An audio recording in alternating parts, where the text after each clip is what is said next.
السلام عليكم ورحمة الله تعالى وبركاته. اليوم غنقدم لكم فرماج للدهن. كما كتشوفوا هذا هو الشكل ديالو النهائي، كيجي عاقد. بسم الله، نبداو بالمقادير. كنحتاجو كبيسه ديال الملحه، نص معلقه صغيره كاس حليب سائل ما يعادل 100 غرام، كاس حليب بودرة ما يعادل 100 غرام، عصير حامضة كاملة، نص كوب ديال الزبدة تكون مذوبة وتكون باردة ما يعادل 50 غرام.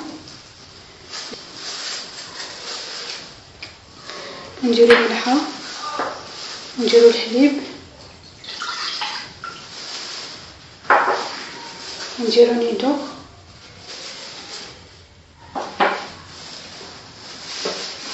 نطلبوهم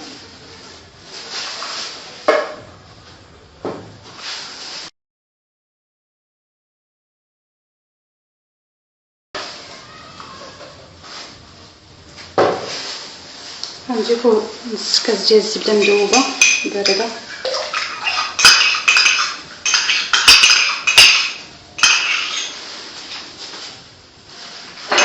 غنضيفو الزبده. نسيت ما قلت لكم 4 الفرماجات يكونوا مثلثين، مقلتهمش في المقادير. كنضيفوهم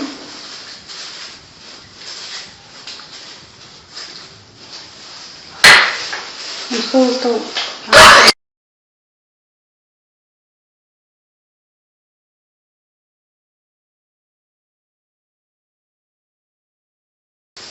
ومن بعد كنضيفو عصير الحامض بنقطه بنقطه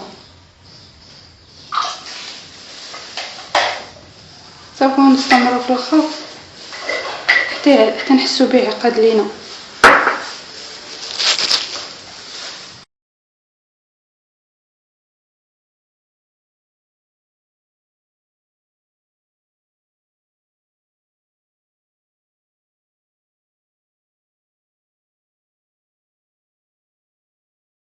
كما كتشوفوا هو الفرماج ديالنا ولا بهذا الشكل جاي عاقد.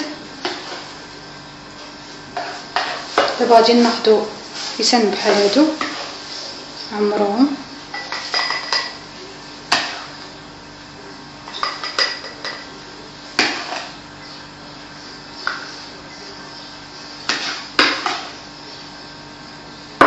اللي بغى يجي الكميه كثيره يضاعف المقادير.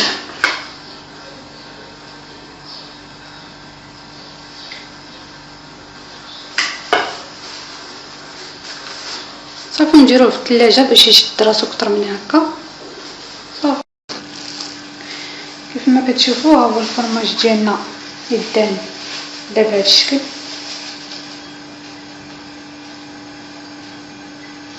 جا عاقد. ملي دخلتو للثلاجه وخليتو يبرد ولا بهذا الشكل.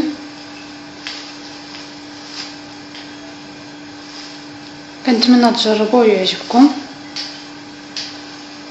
متنساوش تشاركوا في القناه ديالي باش يوصلكم الجديد.